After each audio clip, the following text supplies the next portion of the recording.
I know I look cheap and easy, Sheri, but there is a steep cost to being married to me. There's a cost to marriage. Seems like that would be my part in it. Like, yeah, you pay a high price being married to me. That's right. I think you're pretty cheap and easy. Well, you got that half right anyway. Let's talk about the cost of marriage, the cost of staying married. Okay. You ready for this, Sheri? Maybe. Let's start by talking snuggling. One of your... Well, actually... Tolerable for a little bit. But before we talk about our snuggling, I've actually wondered this for quite a while. Do you think other people use the words snuggling or cuddling as a code for... That was a big yawn. We keeping you up? You doing okay? Shut up. You're talking about snuggling in bed, and I'm like, oh, I think you'd like to be there right now. Maybe in a little bit. Do you think other people use snuggling or cuddling as a code word for sex? You know, a lot of people don't like to say the word sex, so like a lot of people say intimacy, but as you and I know, intimacy means a lot of things, and they don't, I would say the majority of them don't include sex. But people say intimacy because they don't want to say the word sex. Let's talk about sex, baby. Do you think people do that with snuggling and cuddling too? I don't know. Maybe. I don't know. I don't know what other people do in their bedrooms. It's just when people say, you know, my husband came in and he wanted to snuggle. I'm like, oh, does that mean he wanted to have sex? See, but your mind is always in the gutter, so...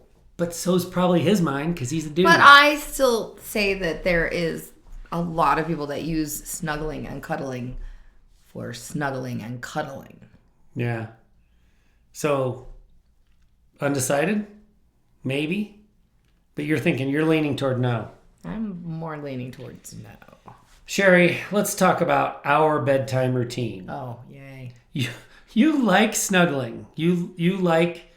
So, well, our bedtime routine starts... I'm usually in bed before you. And I like to watch me some Instagram videos. Yeah, you like all your blue light right at night before you go to bed. Right before I try to sleep. Now, I don't like watching politics. I don't get all revved up. In fact, if I accidentally like linger on a police chase for too long, then I'm like, oh, I screwed up my algorithm. I'm only going to get police chases because I don't want that. Mm-hmm. I just want comedians and like kids cursing and some animals. And the animals are for you. Teenagers cursing or little kids? Little kids. Oh, little kids. So it's hilarious. Especially like the European ones. Oh, it's so good. Oh, fucking damn it. Yeah. The kid building a snowman. That's my favorite. Yeah. So a little bit of Instagram time, and then you come and you play your little game on your pad. What's that game called? Mahjong? Mahjong? Yeah. So keeps your thinker thinking. Yeah. Keeps you sharp up there. Yeah, but it's still blue light at bedtime. Yeah. Bad. Thanks for making fun of me before you do that. And then, often there's a little bit of snuggly time for us. And I mean snuggle, use, not sex. Because that's what I was going to say. We talk about sex. We do talk about sex. We talk about sex every night. We talk about whether or not we want to engage in sex every night. And that has become an indispensable part of our bedtime routine because then there's no stress or disappointment or rejection. It's a conversation. Mm-hmm. And you and I have gotten really good at it. And we've gotten really good at anticipating what the other person is going to say. But take that part out of it because that's not really what we're talking about at the moment. Thank goodness. You like snuggling in that moment. You like a little like back rubbing and little skin to skin contact. You enjoy that. Skin to skin. Oh yeah, maybe. You like to have significantly more clothes on in bed than I do. I love that those sexy jammies you've got. I like that 2-ply flannel deal you've got with the built-in chastity belt. That thing just revs my tires, man. Or revs my engine, I mean. Geez. Squeals my tires. Do you remember when we were younger and I was stupider and I used to buy you like crotchless deals at... I don't think you ever spent... Or not crotchless, but like snap crotch things. Once, I think you brought that. But I think there were a couple. You learned your lesson. Well, you were nice enough to be like, oh, that's very nice. Going in the trash. Let me put this deep in the drawer. And, I was like, well, why are you putting it under all that stuff? Don't you want it right on top? Oh, I don't want the kids to see it. And then... oh, that was pre-kids. and that's where it stayed. But yeah, you like to be cozy. So you like a little back rubbing, little... Mm-hmm. Yeah. Snuggle for a little bit, yeah. Yeah, and then you're good. And then... and then I want to roll over. I'm a big fan of... be left alone. I'd like to hear your opinion of this because it's hard for me to pick up the vibe that I'm getting in the middle of the night. I love a little middle of the night snuggling. Like you wake up and you're like, oh, you look at the clock and you're like, oh, it's only 3 a.m. Yay. And you're like, oh, there's my beautiful bride. Let's see how close to her I can get. And I'm like, oh, I just feel like a boulder is laying on me and all of bad dreams. And you don't love it when I just like sling that thing over the top of you? Your leg? Yeah. Just be careful. Sling that thing. No, I don't want that thing touching me. My like, leg I don't or need your otherwise. balls. The other night when you kind of laid over on me. Are you like, going to talk about my balls? Is his balls just straight across my leg? God, what is that? Sheri, I'm so proud of you. What is that? And I was so mad. And this was in the middle of the night? Yeah. Because I'm also a fan. And I keep inching over and over and over to my bed. If you wore more clothes to bed, you would be warm and you would stay on your side. You know, body heat is how you stay warm. If you're ever like trapped on the side of a freezing mountain and you only have one sleeping bag and two people, those two people should be naked in that sleeping bag. Body heat, it's skin contact. There's like science behind it. Yeah. I mean, really... Han should have stripped Luke naked when he shoved him inside that tauntaun. Little Star Wars reference. Gross. Yeah. So in addition to being a fan of middle of the night snuggling, I am also a big fan of morning snuggling. So like you're like, oh, it's time to get up. But I bet we could squeeze just 5 more minutes of time here in bed. I know what I'll do. I'll scooch you on over there next to my bride. You're already there. That's not true. Lord. So, okay. On a scale of 1 to 10. There used to be 2 divots in our bed with a lump in the middle. Because we're so cheap and we have the latest and greatest mattress. But there was like a little bit of a ridge that let me know that you slept on your side and I slept on my side. Yeah. And now... you are flattening the middle. Flattening the middle. Because you are cold. That's called love. Flattening the middle. So, scale of 1 to 10. 10 is best. 1 is worst. If you could choose between... so I'm going to have you rate them both. Me shimmying on over there and getting a little, morning loving, snuggling or otherwise. Snuggle plus, maybe. Scale of 1 to 10 versus if you could have some alone time and maybe do some stretching. I know you like to stretch in the morning sometimes. Stretch and kick and stretch. Which one would you prefer? Which one gets a 10? Laying in bed alone and being able to stretch and wake up on my own without... That's like a 10? That's a 10. Okay, so what's So I liked it when you would get up early. I liked it when you worked at the bakery because you were out of bed by the time I got up and my alarm went off. You had been gone and I had slept by myself in the bed for a while. And then even after the time we owned the bakery, you would still get up earlier. Now you languish in bed for far too long in the morning. Well, I read somewhere that it's healthier to wake up without an alarm clock. So so I do. Yeah. It's pretty great. Okay. Well, I would say that you having to put up with snuggling.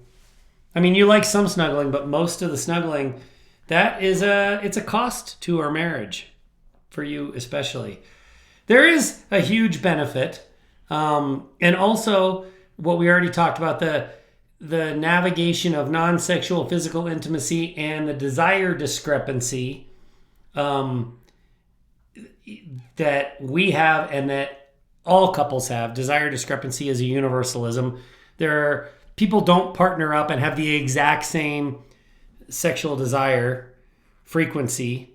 And so sexual desire discrepancy is a thing and everyone experiences it. So navigating that, which we're lucky that we found a really effective way to navigate it, but it's still a cost. And dealing with who wants what non-sexual physical intimacy and when. It's a cost that's not associated with being single. I feel like if you were single, your bedtime, what did I call this? Bedtime routine and overnight routine, that would inch up or maybe jump up on the 1 to 10 scale. You'd be feeling pretty good. Is that fair? Yeah, I suppose. Don't feel like you're insulting me. No, I think speak your mind. Like, I don't mind sharing a bed with you. I just don't want you to be like on top of me or. But because I am, there's a cost. Yeah. And there's a cost to me because I lay there lots of times thinking, oh, I bet she's cozy over there, but I'm going to stay over here because she's sound asleep and I don't want to wake her up. And my body heat I bet is you don't, radiating through my 2 layers of flannel. Double ply flannel. I bet you have no idea how much sacrifice there is for me because it feels like I'm on you all the time, but really there's lots of time when I want to be and I'm not. Yeah. I really don't sleep much the way this sounds, doesn't it? We just lay over there. Trying to decide. Pining for body heat. Trying to decide if I can just whip it over the top of her. Yeah. Okay, so there is a cost. This is one of many costs to marriage. As we talk through these issues on this episode, I want to make it clear that we will probably use the words marriage and partnership interchangeably. We are throwing no shade on people who are in long-term partnerships and are not married. Could not care less if you are married or not. There's no you don't get bonus points for being married. You and I happen to be married, and that's a word that we use a lot, but we'll use it interchange. There are lots of people that we know and love who've been together forever, and they're never going to get married, and good for you.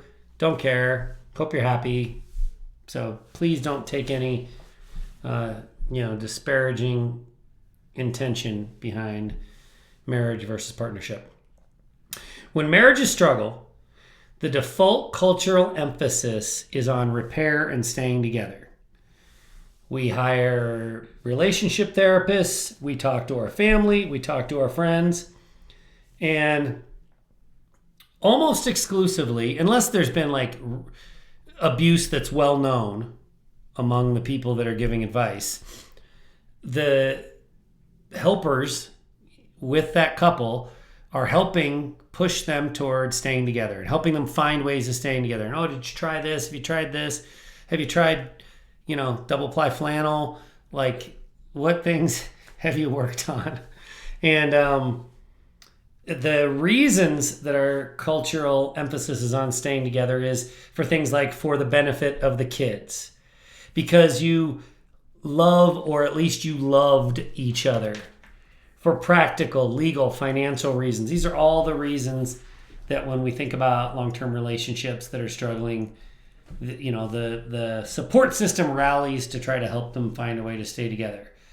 But the thing that's ignored in all of that is that partnership is an ongoing cost-benefit analysis, right?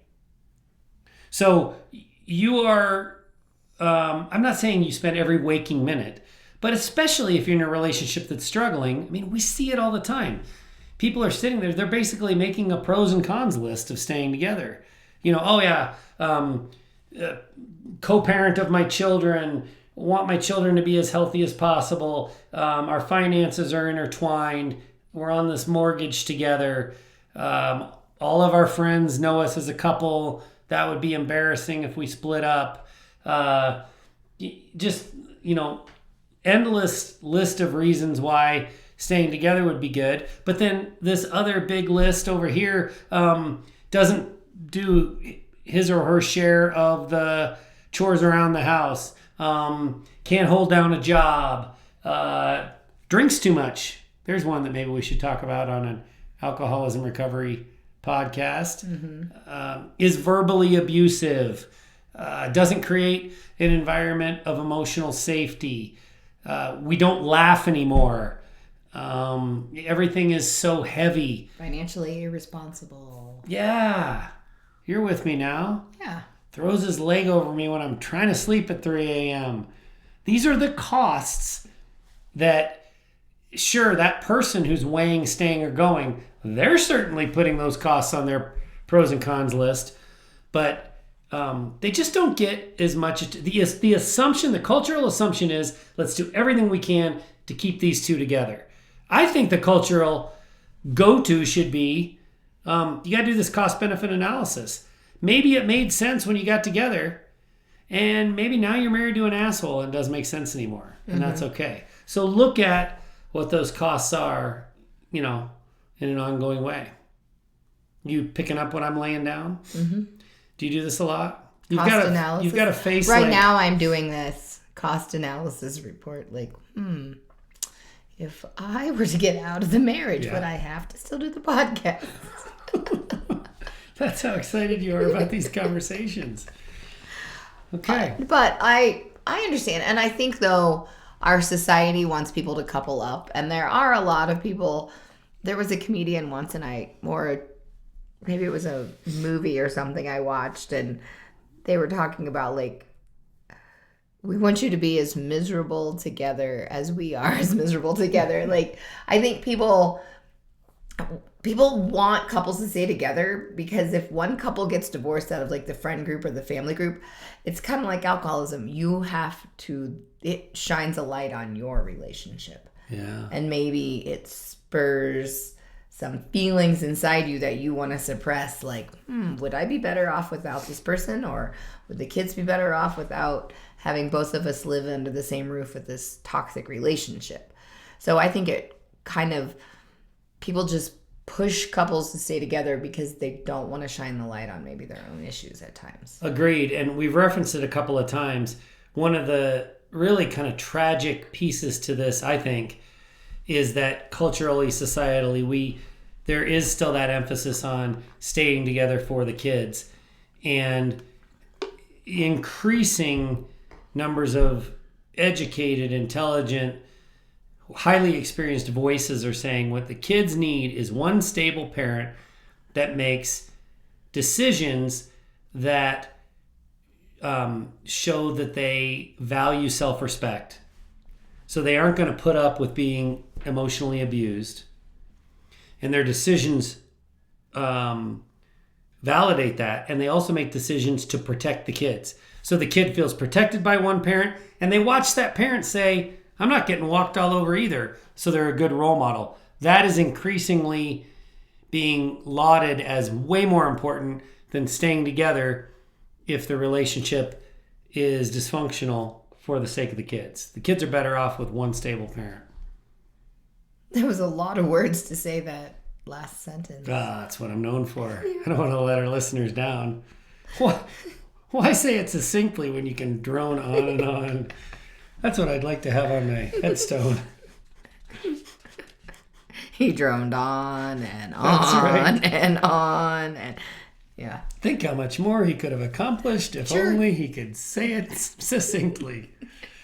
I couldn't even say that succinctly. Okay, let's talk about some of the costs in our marriage. Okay? Oh my goodness. Right here on my notes, my first note about the costs of our marriage is the word hair. And Sheri just found one of the hairs that fell out of my head. Thank God my head. Just as you were saying that. Scratched my head, and there's a hair on the word hair. Mm-hmm. Sheri, I'm a hairy guy. Yeah. I'm the kind of guy that, like my one of my mentors and a boss that I used to have, just like him, if I take my shirt off in a locker room after competing in like a sporting event, for instance, the other people in that locker room might look over and say, where can I get a sweater like that? No, that is not true. Do not sell yourself like that. I checked you out because that was on my criteria. Oh, yeah? When we were dating. I intentionally said, let's go swimming because I needed to see what was under the shirt. Well, it's not hairless. Well, it's not hairless, but it's not sweater. Not sweater hairy? Yeah. Okay, yeah, you're right. It could be worse. And you did not have like a ton of hair on your back. I mean, you are of Greek descent and your beard is very full. It goes from below your Adam's apple up to your cheekbones. So I did need to check that out because that was going to be no, I'm not dating this person anymore if they're really hairy. But hair is a cost. Yes. I mean, there is, You lose specifically, my head hair, it's not trying very hard. It's not holding on for dear life. It's happy to float away. Yeah, it's jumping ship. Getting pretty thin up there. Only a matter of time before the razor goes there. And then when you trim up your beard. Yeah. That's the worst hair. Yeah. Because you're getting a little too blind. So your vision is going. Uh-huh. And so you're not good at cleaning up. Yeah. That's why I relegate you to the downstairs bathroom. Yeah. And then Andrew, who has to share that bathroom, is like, me down there. Thanks, Mom. You don't have to worry about snuggling The gorilla cage. The gorilla cage. Yeah. There also has to occasionally be some drain clearing. That I'm actually shockingly good at that. And you know why I'm good at it? Because, as they say, practice makes perfect. So, I've had lots of opportunities with the old snake. But yeah, if you were alone, the plumbing tool, snake. Yeah. Okay. Yeah. Gosh, you just keep talking about genitalia. I know. It's like your thing today. Yeah, so if you were living alone, you wouldn't have to deal with all of the unsightly, pain in the butt hair issues. Yeah, there's a lot. So that's a cost, right? Yeah, that is a cost. Yeah, and I think that for some men, like, that's a cost for their wives. Like, some women have a lot of hair on their head, but it still falls out. Yes, it can go both ways. Yeah, and it can really be bothersome. Yeah, and listener, if you think we're going to hit on a bunch of really heavy, deep cost kind of issues on this episode, we're not. And that's the idea. The idea is, what we're talking about here today is post-alcoholism, when both individuals are in recovery and you're making progress, that doesn't mean it's smooth sailing. There are still some things about each other that you've got to deal with, and it's got to go into your decision about whether or not to stay together. That's why I think it's important to recognize the difference between the like and love and how we fall out of like with our partner. Can we fall back in like with our partner, when they're providing a lot of this emotional safety, all that stuff. But then, you throw these little, I know they seem minute, but they can really make or break a relationship on a daily basis. Well, they really can. And these are the reasons that creating an emotionally safe environment, being emotionally masculine, if you're the masculine partner, it's so important because you've got all these other little things going against you. And so if you're also screwing up some of the big things, you kind of don't have a prayer. So focus on the big things and then see if you can tolerate the little things. Optimism versus pessimism. That's one that I think, it kind of goes both ways for you and I. I am overly optimistic. I am toxically optimistic, to the point where you live on opium. I do things that are objectively stupid. They're not nobody is on my side sometimes. It's such an optimistic hopium kind of thing. Long shot. You, on the other hand, are, you're grounded in pessimism. I mean, what you always like to say, it's reality, it's not pessimism. Stop poking fun. It's realism. Realism. Okay, well, so... And I also really, really like Murphy's Law. Bring an umbrella, even though the forecast doesn't say it's going to rain, because it's going to rain as soon as you don't have an umbrella. Yeah. Those sort of things. When you don't expect it to happen, that's when it's going to happen. So, it's the realist. So you have to constantly be filtering everything I say through a filter of how ridiculous is this? Is there actually a chance right. that this will succeed or take place or go as he thinks it will? And that's got to be stressful and a little bit tiring.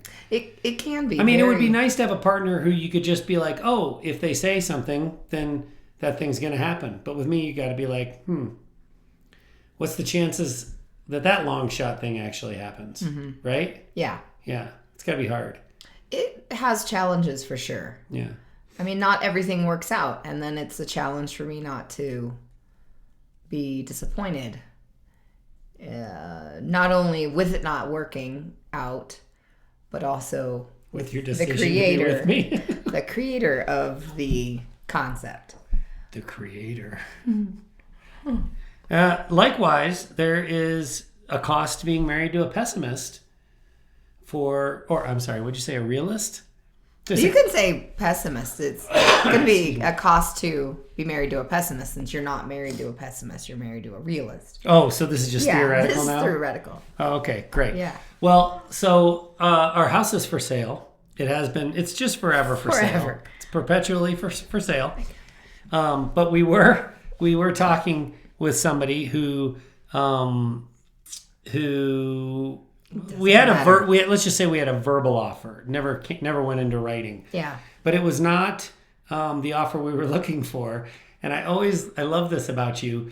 You said, fine, we'll consider that offer, but we're not giving them anything after the inspection. Only actually, I want to use my Nate Bargatze voice.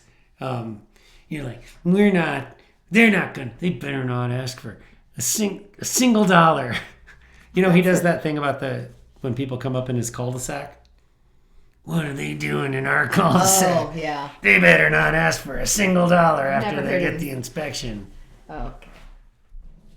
Yeah. So, it's just kind of like there's a negative and I'm like, well, what do you mean? Of course they're going to ask for something after the inspection. They That's fucking how it works. lowballed so low. You got a lot of more money than that, I know, because you wouldn't be looking at our house if you didn't. So just a little bit on the negative, pessimistic, realist Well, side. also, they did a lot of showings, and we should have started charging admission for them to come and look at the house That's how it works. again. That's how real estate works. Yeah. Now we're going to sell right It would away. work if I ran it.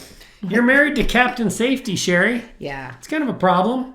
Most of the time, it is no problem. Occasionally, it works out fabulous that you're Captain Safety. Like what? Like, you can find a burner that's on, or something didn't get locked up right, or... Yeah. Yeah. Hey, thanks. Thanks for the credit. Yeah.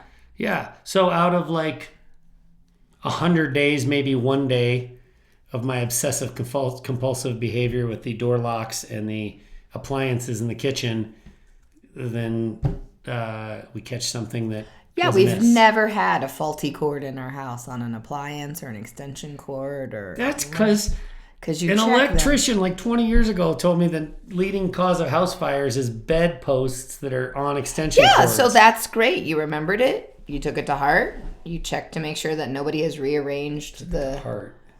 I obsess about it. Yeah. So.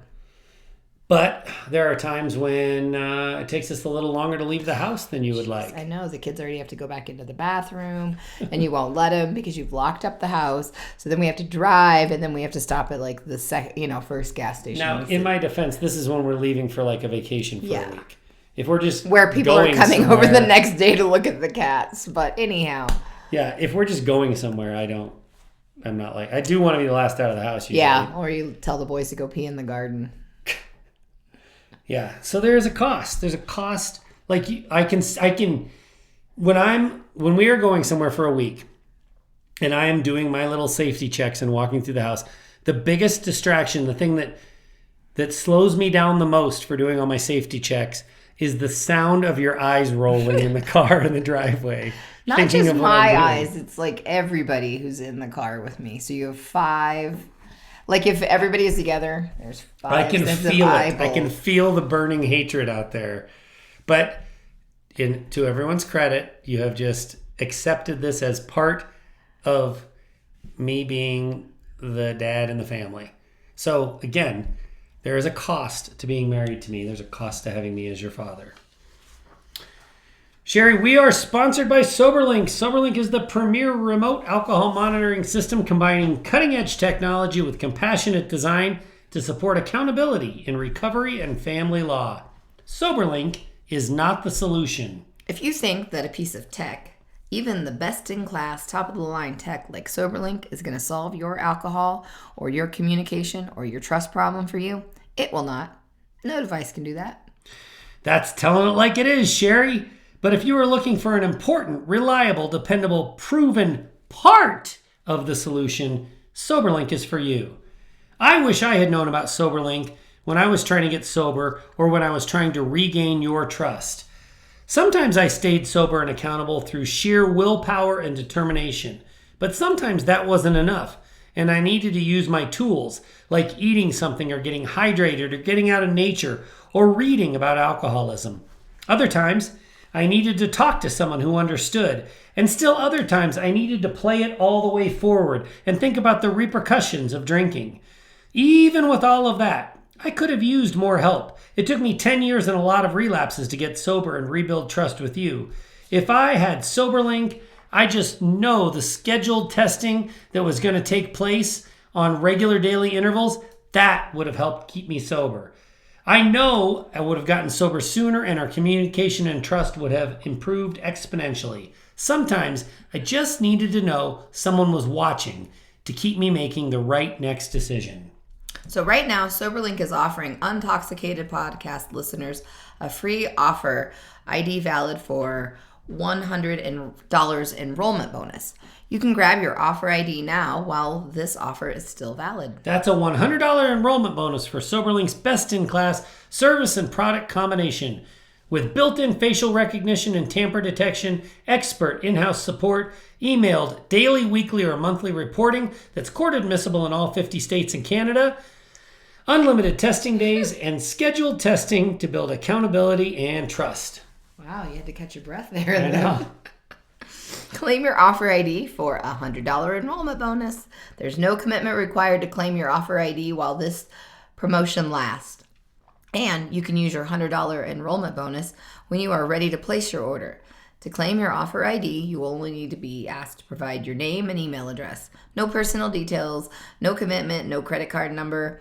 Claim your offer ID for your $100 enrollment bonus. Please go to soberlink.com/untoxicated. We are supported by Defining You. We all know how deeply alcoholism impacts not just the drinker, but the people who love the drinker the most. Living with someone struggling with alcohol can take a toll on your health and well-being, and it's easy to lose yourself in the process. But your health and wellness matters too, and Kathy with Defining You knows this firsthand. When the world around her became uncontrollable, Kathy's health was seriously impacted, and now, 3 years later, she has taken back her health and is helping others who often put themselves last. Kathy is helping people who have had their health impacted by stress and trauma to feel stronger, healthier, and more at peace. Defining You is not only a podcast covering a variety of topics based on real-life experiences, but Kathy also offers wellness coaching programs to help the loved ones of alcoholics reclaim their energy, confidence, and joy. She gets what you're going through, and together, through simple, personalized programs, Kathy helps shift your focus on restoring balance, improving your sleep, losing weight, boosting your energy, and helping you feel like yourself again, even in the middle of life's challenges. Your health and peace of mind and taking care of yourself, it isn't selfish, it's essential. You don't have to stay stuck in survival mode. You can rise, heal, and thrive.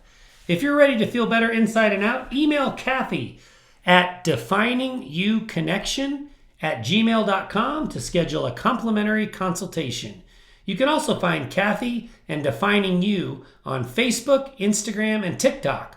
Listen to the Defining You podcast everywhere you find your favorite podcasts. All right, Sheri, back to the cost of marriage. So far, we've talked about how hairy I am, and you referenced my balls. So I'm sure we've got a lot of people still listening to this episode. I'm sure we do. Sheri, whether it's through divorce or separation or death, when people go through one of those things, the surviving partner, they feel relief from the trauma and chaos of alcoholism. So, we spend a lot of time on the podcast talking about the should I stay or should I go question. We have interviewed lots of people that have made that hard choice. Both choices are hard, equally hard, really. Yeah. But we've interviewed a lot of people that have made that choice to go, and they talk about, the decision period is very tumultuous. The early period afterwards is very stressful. But eventually they feel a big sense of relief. We also know and have worked with and have interviewed people who have made the choice to stay. And it's you don't get that sense of relief from people that have stayed. I don't get that sense of relief from our marriage. Yes, I'm glad that we've stayed together. 100%. I hope that you're some high percentage glad that we've stayed together. We had to get over we loved each other, and I liked you, but you didn't like me. I had to re-earn your like. There was all that, but you don't have this like relief epiphany when you stay together like you do when you separate. So, societally and culturally, everyone's fighting to keep things together. It's not like it is when you make the choice to go and live on your own or to start over or whatever. It's like a slow build toward peaceful relationship recovery instead of I can listen to my music now and I can walk around naked and nobody cares about how hairy I am, like it is when you make the choice to go. You follow what I'm saying? Yeah, I think that the people that are in our groups that have moved on from their relationships do find an immediate sense of relief because they were never with somebody who was really, really in recovery and really, really working on. These were people who had, in relationships that struggled and put up for years.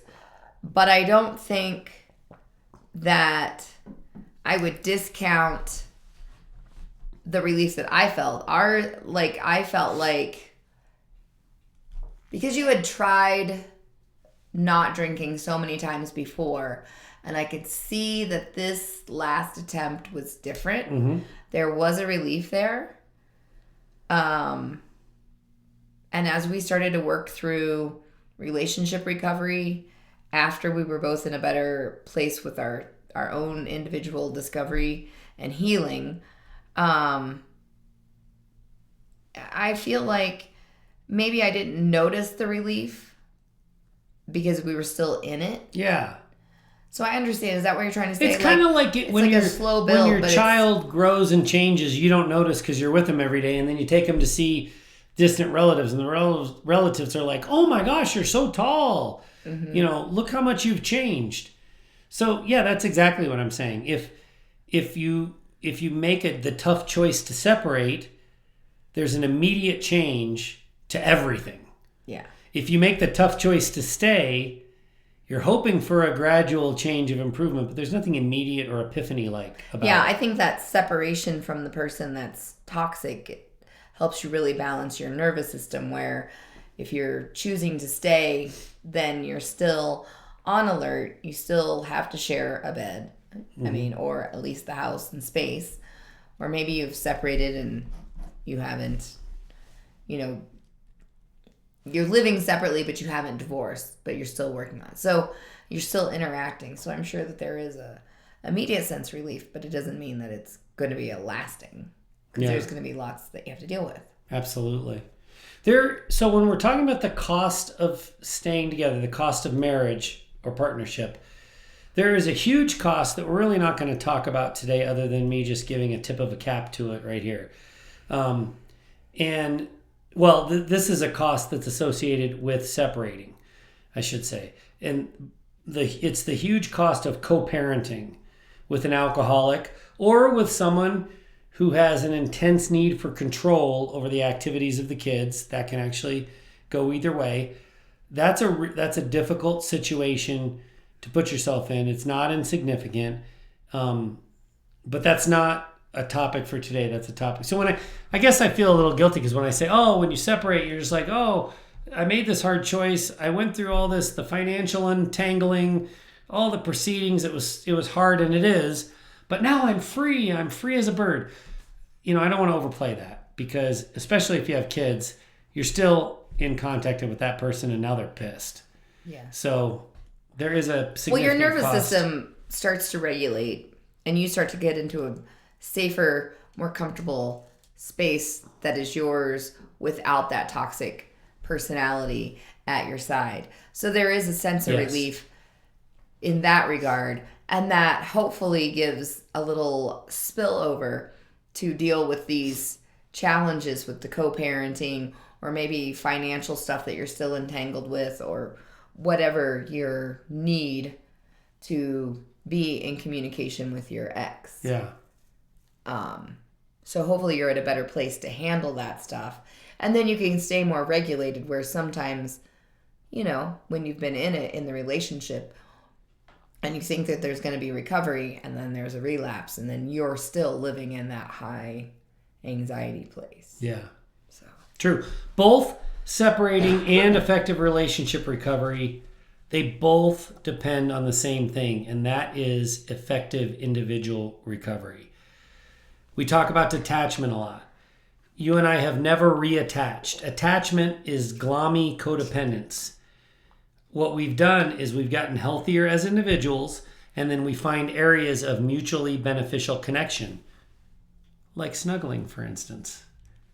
But we don't like reattach and be all up in each other's every bit of business, because that's not healthy. Mm-hmm. And so you're working on yourself, you're working on your individual recovery, whether that is because the relationship is dissolved and you've got to refine yourself, redefine yourself. You've got to work on that, or you've chosen to stay and you know you've got to be the healthiest version of yourself so that you can show up effectively for your partner and interact, connect, not reattach. Mm-hmm. Because we want to avoid the glommy. Yeah. Glommy is no bueno. So like here, just a small example that maybe you still do like you used to when I was in active addiction. You used to take the kids on the weekends sometimes to a movie. Just, you know, Dad's drinking, we're going to get out of the house. I mean, I don't think you said to them necessarily, Dad's drinking, but that's what's going on in your head. Matt's drinking, I don't want to be around him. I want to take the kids and we're going to go to a movie. You still could do that when I was sober, and I don't have to go along. Not because I'm sober doesn't mean, oh, you know, we have to reattach now. I have to go along. No, you can still go to the movies and I can still stay home because I'm not as big a fan of movies as you are maybe. Another example, so you do some of your work here in our house and you do some of your work in your office. And when I'm home a lot, working from home, you often work at your office. We don't have to, you know, reattach to the point where, oh, you know, we don't want to be away from each other. Like that's, you're rolling your eyes. Oh, looks like it made something come up in your throat a little bit too. That's not true. You, I was just you like your time alone. Thinking of a desk where we're looking across from one another. That's what I'm talking about. Because you talk too much when you work. Oh, yeah. You make sounds. Ugh, what? And I'm like, what? So, no, I just need to be, Yeah. I need to not work in the same space. I had a roommate in college, and we were both really bad. When we would go to the library, we would socialize too much. So we went to Kmart and bought a folding table, you know, like a card table. Mm-hmm. And we'd set it up in our room with two folding chairs and sit across from each other and try to study. That didn't go well either. Yeah. Do you socialize with one another? Yeah, well, he liked to talk as much as I did. But yeah, could you imagine being in that situation with me? No way. You wouldn't get much done. True. But yeah, so the key to any kind of recovery relationship or if the relationship doesn't work is that individual recovery, getting independently strong and then finding mutual areas of reconnection. Let's continue to talk about the costs of marriage. Sheri, I would live that. So if the house ever does sell, the idea is to move into the foothills of the Rocky Mountains. We live here in Denver. So just move like 30 minutes west, get into the hills a little bit. And the place I want to live, I would live in a tent on the side of this hill, like, and be super happy. Would you have to, like, if you're on a side of the hill in a tent, don't you just slide down the side of the hill? I mean, maybe I would take a shovel and make a little flat spot, okay. You know? But I would be just like a pig in shit happy. Yeah. Because I like to be there. I like that part of the world and nature and hiking and all of that. You you have slightly higher expectations for where we live next. Yeah, a solid house. Yeah. Yeah. Like with walls and a roof and stuff. And plumbing and electricity. And heat. Heat, yeah. Yeah. I've noticed that about you. Indoor plumbing. I'm so spoiled like that. Yeah. Well, I mean, snaking sometimes. But that's the kind of sacrifice I'm willing to make for you, Sheri. But that's, I think that's another. You can go outside and comb your hair. Where people live is, can potentially, that's the kind of thing where people could align, but they often don't. And you and I really don't. We have different, expectations and desires for where we would want to live. Mm-hmm. And so for both of us, there's a cost to that. There's some negotiation and compromise. That's the word I was looking for.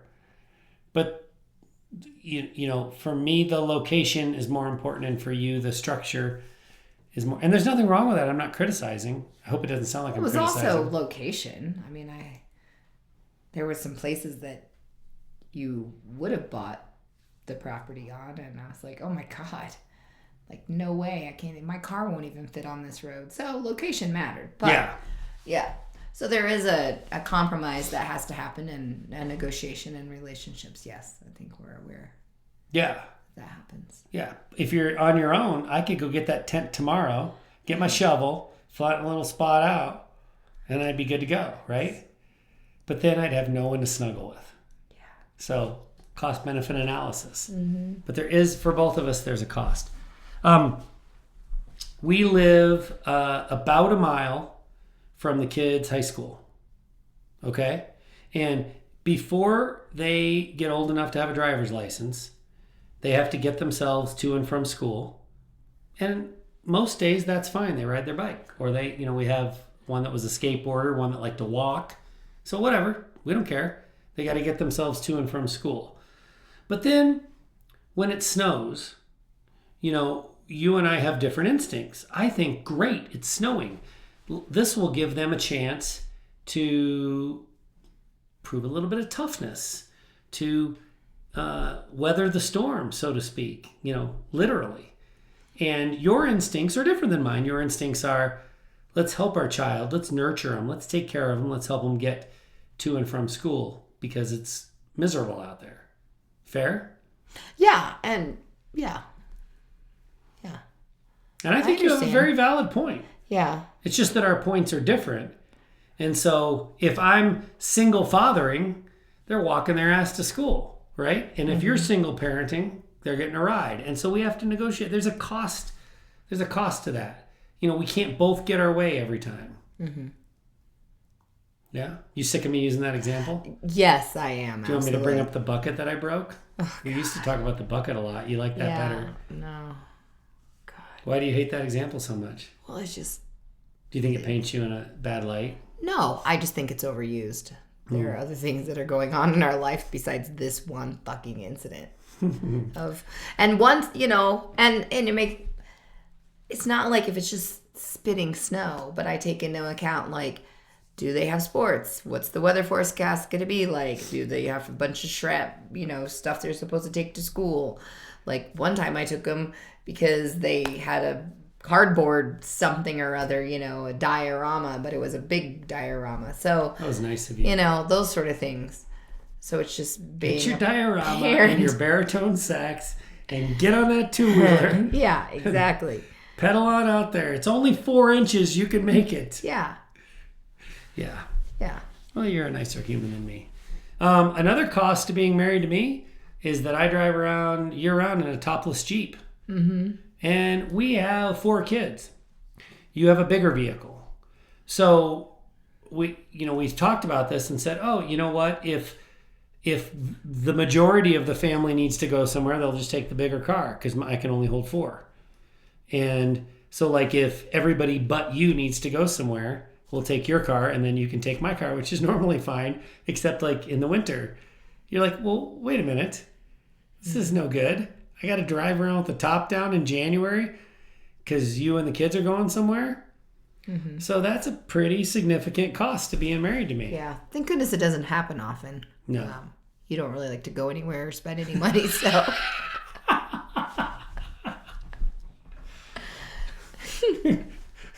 by sitting in your house counting your pennies. So, yeah, it doesn't happen often. But, also I've learned to adapt and throw on more clothes. Yeah, and crank the heat. Yeah. And I've driven it. I just choose not to do it in the snow when you look like a moron. But, yeah. So. Sheri, another cost to marriage is nudity. Because I like to let as one of our kids used to say, I like to let my skin air out. Mm-hmm. He was also a nudist. Yeah. And he used to, whenever you asked him why he didn't have any clothes on, he just needed to get the epidermis. I just need to air out my skin. Needed some oxygen. To air out my skin. Yeah. I like that. And I know that is not your favorite thing about being married to me. Yeah. A little bit of a cost to it. A lot. Yeah. I always, whenever we, get new neighbors on our houses are super close together in this Denver neighborhood. And I always like to play the battle of the shades. Like we leave our blinds open and then I walk around naked and then pretty soon the neighbor's shades are drawn all the time. The new neighbor and we won. The new neighbor on one side of us, they haven't learned. No? Yeah. Okay, well, it's the one that always has their 100-watt light bulbs, all lights turned on with their 100-watt light bulbs. So I think they're so blinded inside their house they can't even look into ours to see. On the rare occasion that you are nude, you also get to deal with a little bit of ogling. Yeah. Which I think is that's another cost. Yeah. I feel like we should title this episode, All the Reasons Sheri Should Leave Matt. I know. Are you going to get out a pros and cons list after this and be like, geez, I really should rethink this? I'm giving you lots of reasons. I'm not perfect. I have a lot of weirdness too. Okay. Another cost of of marriage? Soup. You think it's a meal, and it is not. Soup is not a meal. Soup is wonderful. I know you love soup so much. And soups. Oh, I don't like stews. I like chili. I like soup. I just that's awesome. Are we having soup and sandwiches? Or what's going with the soup? Is that for lunch tomorrow? It's just soup and some bread? Oh, soup and salad. Yay. You're excited about soup and salad. Right? I like salad and I like soup, but then can I have a pork chop? It's liquid. I just don't. I mean, I know it's filling. I know. So you don't like pho either? As one of our. I don't know what. I mean, I don't think I know what that is. I mean, I know what it is. It's good, but I don't think it's I've had not sustaining. Yeah. Yeah. Okay. You will start listening to something or watching something, and that is like. Bad signal for you to talk. It is a bad signal for me to come tell you something, and it's got to be something important. It's never a throwaway. You're like you just get into something, and I'm like, oh, you will never believe what happened today. I've got to tell you about this. So if you were by yourself, you wouldn't have to pay that price. You'd get to listen to things all the way through, start to finish. Yeah. You get to watch shows uninterrupted. But I am pretty constant interruption. Folks, that's one of the reasons I choose to work in my office at church. It's good. Smart. Yeah. Really, it's smart of you. Yeah. There's a cost for me being married to you, and that is that you're a glass hoarder. This is something I don't think our listeners maybe know about you, but any glass jar or vessel that you get. That has a lid, because I can repurpose them. Yeah. But we've got a lot. We've got an obscene amount of them. We got rid of a lot of them. Mm-hmm. It's just the glass doesn't get recycled the way it should, and they took away the glass recycling place at home. It's for the environment. I repurpose them a lot. Yeah. Mm-hmm. How do you keep your berries fresh? You wash them and you dry them off really good, and you put them in a glass jar. Yeah. And they stay fresher for a lot longer. I've always got fresh berries, Sheri. Glass jar. I can also make. But you'd like to put my berries in a glass jar right now? Your head in the glass jar. I don't think you've got. But I can also make Christmas gifts and put them in there, Epsom salt bath soaks, and I've given those out for our for some gifts and things like that. But anyhow, yeah, I do. I like keeping glass around. And I also like to drink out of glass, not plastic. So I like to store food in glass. Yeah. Sometimes it's just being creative. So it's not a big cost, but do you have glass hoarding is... Yeah, well... Sometimes I don't even know that... You'll empty a pasta sauce container and you'll like rinse it out a little and put it in the dishwasher, and I won't have noticed. And then I'll dishwash it, and then I'll see it, and it'll go in the recycling. Yeah. Yeah, it's like a little game we play. Well, and for me, honestly, and some people might relate to this, if I don't have to put it in the recycling or the trash, then I feel like I've done my part. Yeah. So you don't like go and pull it out of the recycling if I put it in there. You just don't want to be the one that does it. If it's a really cool one. Do you know this is a sign of hoarding? If it's a really cool I'm not going to throw this receipt away, but if somebody else throws it away, I'll be okay. Yeah. I'll just keep watching you. Don't worry. You can work and try to make this a bad thing about me, but I don't think anybody's going to take your side. They rarely do. I make my side pretty hard to take most of the time. So these things might seem trivial, but when you've been through the chaos and trauma of addiction, we just have less tolerance for another person's shit. It comes at a cost. And so we have to weigh the cost of the shit. And so again, this just emphasizes why emotional safety, consistent emotional safety, is so important.